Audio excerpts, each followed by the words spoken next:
जे राज्यपाल केंद्रीय मंत्री राम नाईक साहेब आज या ठिकाणी मतदानाला आलेले आहेत आणि मोठा उत्साह त्यांच्यामध्ये दिसतो. तर साहेब आज मोठ्या उत्साहात मतदानासाठी आलेला आहात. कसं बघता आज काय मतदान केलेलं आहे? मतदान महानगरपालिका असू द्या, विधानसभा असू द्या किंवा लोकसभा असो, एक लोकांमध्ये एक जो अधिकार है उस अधिकार से अपना प्रतिनिधि चुनकर बात होती है। और मैं ये बता दूं जानकारी के लिए, मैं गोरेगांव में रहने के लिए 1960 में आया। उसके बाद जितने चुनाव हुए हैं सभी चुनाव में मैं पहला क्रमांक लगाकर मतदान करता हूं।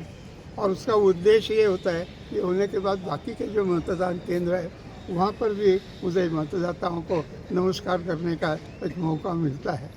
और ये चुनाव बहुत देरी से हो रहा है और इसलिए लोगों के मन में भी इसकी अपेक्षा है। और जिस प्रकार से चुनाव का प्रचार सब लोग कर रहे हैं, घर घर में पहुंचा है और मुझे लगता है कि लोग आएंगे।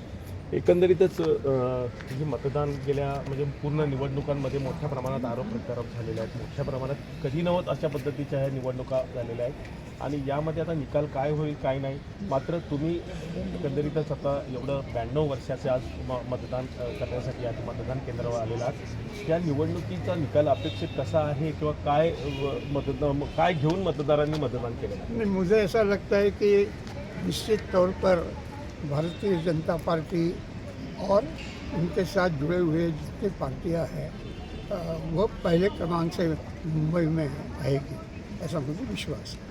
नक्कीच हे होते केंद्रीय मंत्री माजी केंद्रीय मंत्री राम नाईक साहेब आणि आज त्यांनी गोरेगाव पहाडी स्कूलच्या या मतदान केंद्रावर मतदान केलेलं आहे.